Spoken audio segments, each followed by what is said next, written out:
السلام علیکم ورحمۃ اللہ وبرکاتہ۔ جماعت خاصہ اول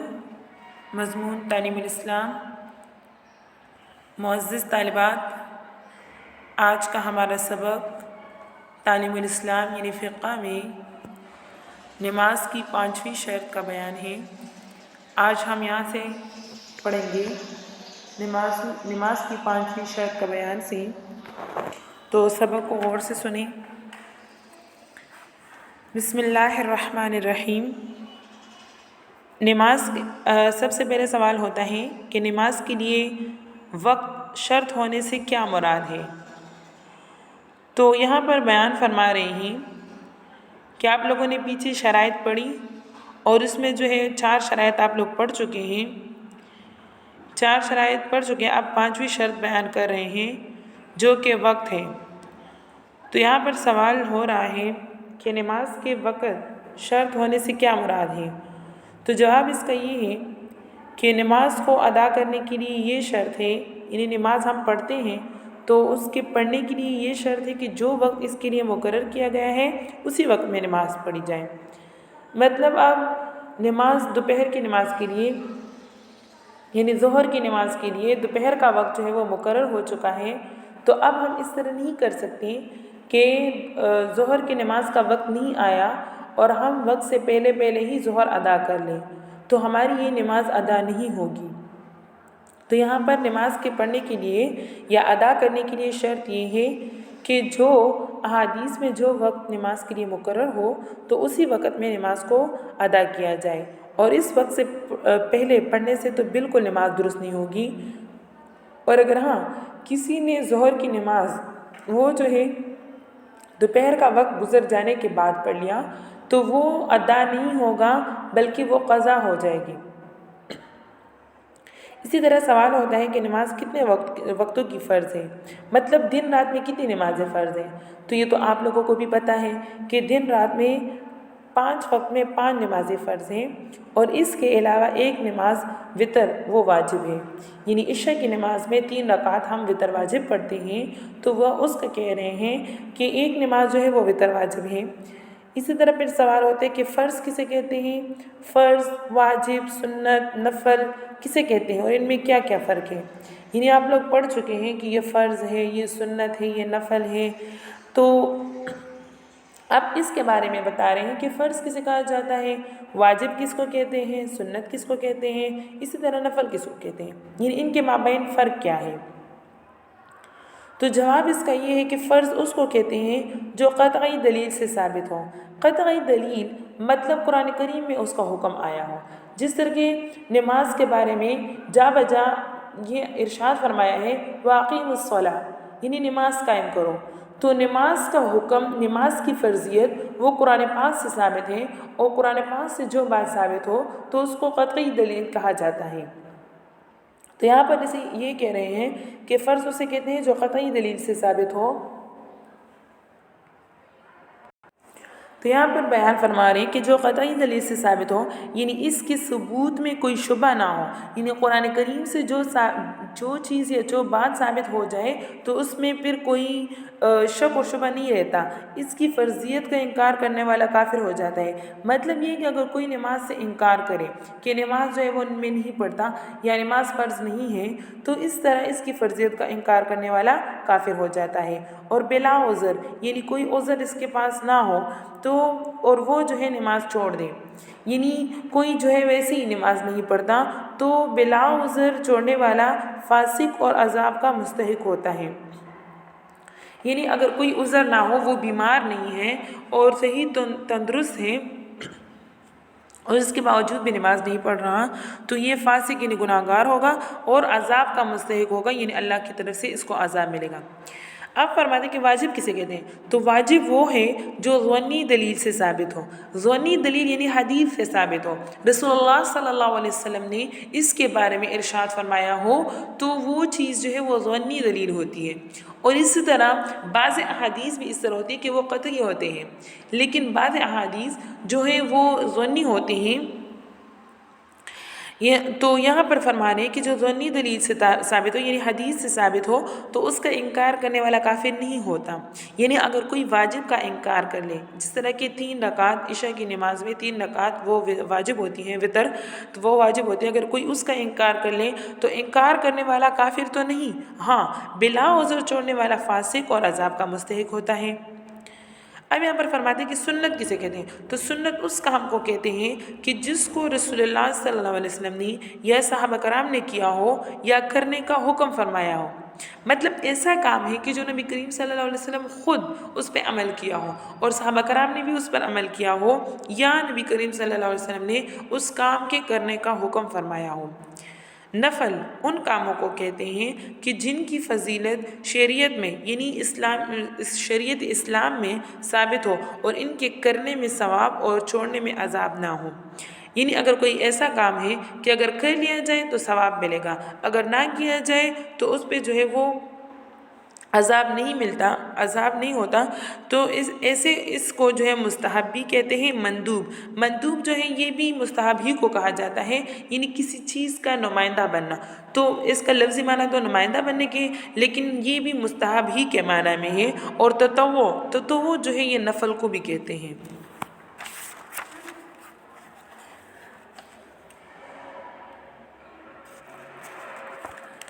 آگے سوال ہوتا ہے کہ فرض کی کتنی قسمیں ہیں؟ تو فرض کی 2 قسمیں ہیں، ایک فرض عین ہے اور ایک فرض کفایہ۔ آپ لوگوں نے سنا ہوگا کہ بعض لوگ کہتے ہیں کہ یہ فرض عین ہے، بعض لوگ کہتے ہیں کہ یہ فرض کفایہ ہے۔ تو اب فرض عین اور فرض کفایہ ہم سنتے رہتے ہیں، لیکن ہم دیکھیں کہ فرض عین کسے کہا جاتا ہے اور فرض کفایہ کسے کہا جاتا ہے۔ تو فرض عین اس فرض کو کہتے ہیں کہ جس کا ادا کرنا ہر شخص پر ضروری ہو، یعنی اب نماز ہے اور یہ فرض عین ہے، تو اب یہ سے نہیں ہے کہ نماز جو ہے ایک آدمی وہ دوسرے آدمی کی جگہ ادا کرے یا ایک لڑکی دوسری لڑکی کی جگہ ادا کر لے، اس طرح نہیں، بلکہ ہر آدمی پہ الگ الگ جو ہے وہ اپنے نماز ادا کرنا وہ فرض ہے، تو یہ فرض عین ہے۔ اور بلا عذر چھوڑنے والا فاسق اور گناہگار ہے، یعنی اگر اس کو کوئی چھوڑ دے بلا عذر تو وہ فاسق اور گناہگار ہوگا۔ اسی طرح فرض کفایہ وہ فرض ہے جو 1-2 آدمیوں کے ادا کر لینے سے سب کے ذمے سے اتر جائے۔ مطلب دیکھیں، اب اگر کسی جگہ پر جو ہے وہ جہاد ہو رہا ہے، لیکن اگر جہاد آپ کے ملک تک نہیں آ پہنچا، آپ کے محلے تک نہیں آ پہنچا، تو تب تک تو یہ جہاد فرض کفایہ ہے۔ مطلب یہ کہ اگر محلے سے یا ملک سے کوئی 1-2 آدمی یا اس طرح کوئی ایک جماعت جو ہے وہ چلا جائے اور جہاد کر لے تو وہ فرض ادا ہو جائے گا۔ لیکن اگر کسی کے محلے تک یہ بات آ پہنچی، مطلب جہاد جو ہے وہ لڑائی آ پہنچی، تو اب ہر بندے پر یہ جو ہے وہ فرض ہے، یعنی یہ فرض عین بن جائے گا اور ہر بندے پر جو ہے فرض ہو جائے گا۔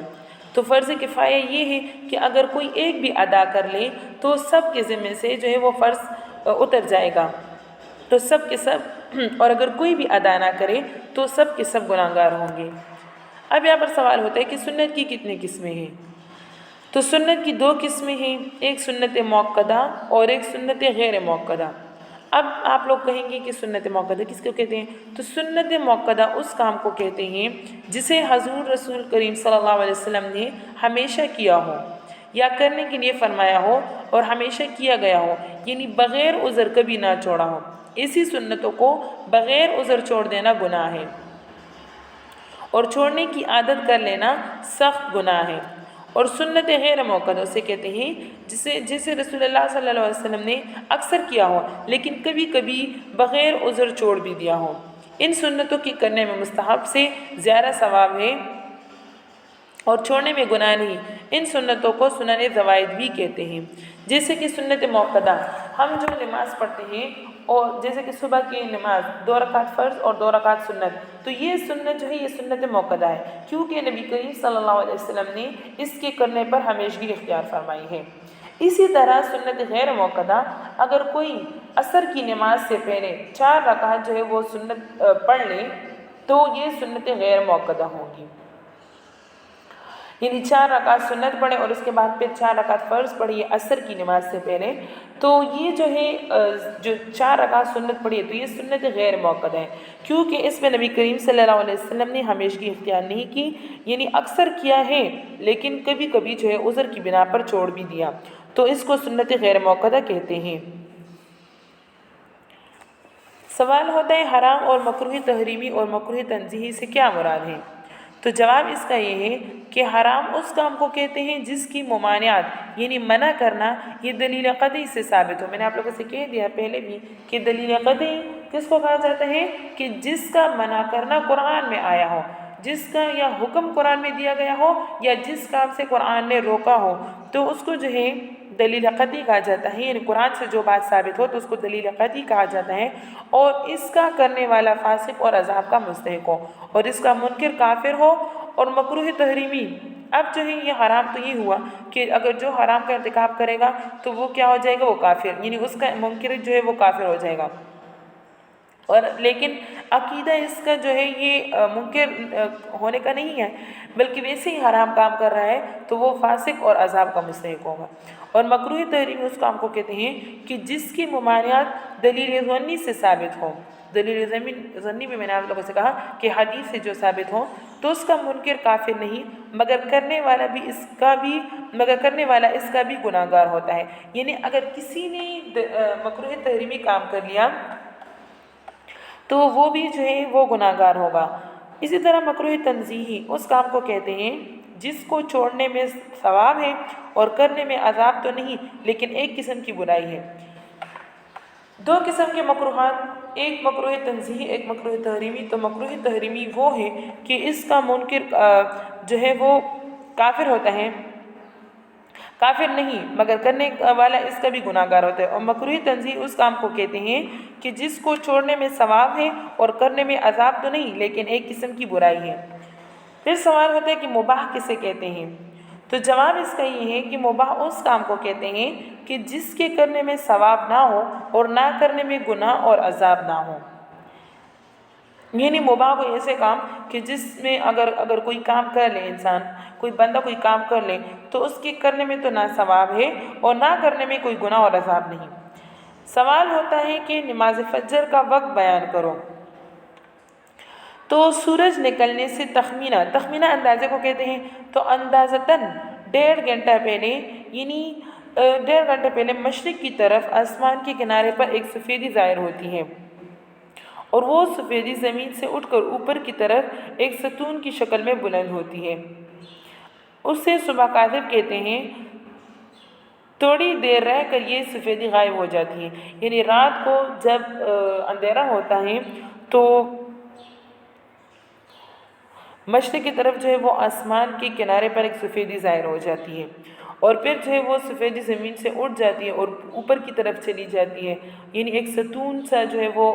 ستون کی طرح بلند ہوتی ہے، تو اسے صبح کاذب کہتے ہیں۔ مطلب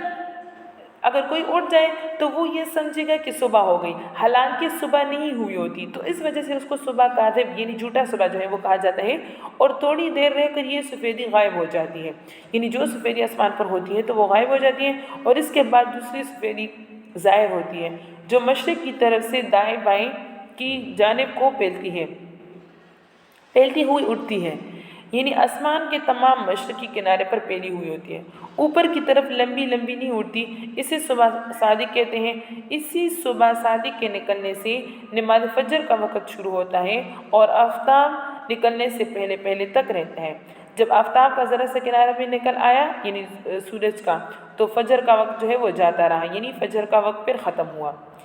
اسی طرح فجر کا مستحب وقت کیا ہے؟ تو جواب یہ ہے کہ جب اجالا ہو جائے، روشنی ہو جائے، تو اتنا وقت ہو کہ سنت کے موافق اچھی طرح نماز ادا کی جائے، اور نماز سے فارغ ہونے کے بعد اتنا وقت باقی رہے کہ اگر یہ نماز کسی وجہ سے درست نہ ہوئی ہو تو سورج نکلنے سے پہلے دوبارہ سنت کے موافق نماز پڑھی جا سکتی ہو۔ ایسے وقت نماز پڑھنا افضل ہے۔ مطلب یہ کہ اب جو ہے صبح کے وقت اس طرح وقت میں نماز پڑھنا کہ اگر آپ ایک مرتبہ نماز ادا کر لو اور اس میں آپ سے کسی قسم کی غلطی ہو جائے تو وہ نماز آپ دوبارہ سنت کے طریقے کے موافق جو ہے وہ ادا کر سکتی ہوں۔ سوال، نماز ظہر کا وقت بیان کرو۔ جواب اس کا یہ ہے کہ نماز ظہر کا وقت سورج ڈھلنے کے بعد سے شروع ہوتا ہے اور ٹھیک دوپہر کے وقت ہر چیز کا جتنا سایہ ہو، اس کے علاوہ جب ہر چیز کا سایہ اس چیز سے دگنا ہو جائے تو ظہر کا وقت ختم ہو جاتا ہے۔ یعنی یہ اس طرح 11 یا اس طرح 11:30 بجے کے ٹائم یہ سورج جو ہے وہ ڈھلنا شروع ہو جاتا ہے، اور دوپہر کے وقت جو ہے ہر چیز کا جتنا سایہ ہوتا ہے، یعنی اگر دھوپ ہو اور ہر چیز کا سایہ دیکھ لے تو اس کے علاوہ جب ہر چیز کا سایہ اس چیز سے دگنا ہو جائے، مطلب اگر ایک چیز آپ دھوپ میں رکھ لیں تو جب دوپہر کا وقت شروع نہیں ہوا ہوتا تو اس وقت تو اس چیز کا سایہ صرف ایک نظر آتا ہے، لیکن جب دوپہر کا وقت شروع ہو جاتا ہے تو وہ سایہ بڑھ کے اس کا دگنا ہو جاتا ہے، تو ظہر کا وقت اس وقت جو ہے وہ پھر ختم ہو جاتا ہے۔ سوال، ظہر کا مستحب وقت کیا ہے؟ جواب، گرمی کے موسم میں اتنی تاخیر کر کے پڑھنا کہ گرمی کی تیزی کم ہو جائے، اور جاڑو سردیوں کے موسم کو کہا جاتا ہے کہ سردیوں کے موسم میں اول وقت پڑھنا مستحب ہے، یعنی گرمیوں کے موسم میں نماز میں تاخیر کرنا مستحب ہے اور سردیوں کے موسم میں اول وقت میں پڑھنا مستحب ہے، لیکن اس کا خیال رکھنا چاہیے کہ ظہر کی نماز بہرحال ایک مثل کے اندر پڑھ لی جائے، یعنی جب ہر چیز کا سایہ ایک مثل ہو تو تب جو ہے وہ نماز ادا کی جائے، یہ نہیں ہے کہ ہر چیز کا سایہ جو ہے وہ ڈبل ہو جائے تو تب جو ہے وہ نماز ادا کی جائے، وہ بھی ادا ہو جائے گی، لیکن بہتر وقت جو ہے وہ اس وقت ہے کہ جب ہر چیز کا سایہ ایک ہی مثل ہو، یعنی اس چیز کا سایہ اپنا اصلی سایہ ہو۔ سوال ہوتا ہے، نماز عصر کا وقت بتاؤ۔ جب ہر چیز کا سایہ اصلی کے علاوہ 2 مثل ہو جائے تو ظہر کا وقت ختم ہو کر عصر کا وقت شروع ہو جاتا ہے۔ میں نے آپ لوگوں سے اوپر کہہ دیا کہ دھوپ میں کوئی چیز رکھ لیں اور اس کا اپنا سایہ ایک ہی نظر آئے تو وہ جو ہے دوپہر کا وقت ہوتا ہے، لیکن جب 2 مثل ہونے لگی، یعنی ہر چیز کا سایہ ایک کے بجائے ڈبل نظر آنے لگے، تو وہ جو ہے پھر ظہر کا وقت ختم ہو کر عصر کا وقت شروع ہو جاتا ہے، اور غروب آفتاب تک، یعنی جب سورج جو ہے وہ غروب ہونے لگے اس وقت ایک رہتا ہے، لیکن جب آفتاب بہت نیچا ہو جائے، یعنی جب سورج بہت نیچا ہو جائے اور دھوپ کمزور اور پیلی پیلی ہو جائے تو اس وقت نماز پڑھنا مکروہ ہوتی ہے، اور اس سے پہلے عصر کی نماز پڑھ لینی چاہیے۔ صدق اللہ العظیم۔ پیارے بچوں، یہ جو سبق آج ہم نے پڑھا تو اس کو اچھی طریقے سے یاد بھی کر لیں اور سمجھ لیں، اور آگے جو ہے وہ سبق اپنے ساتھ دیکھ لیں۔ وآخر دعوانا ان الحمد للہ رب العالمین۔ السلام علیکم ورحمۃ اللہ وبرکاتہ۔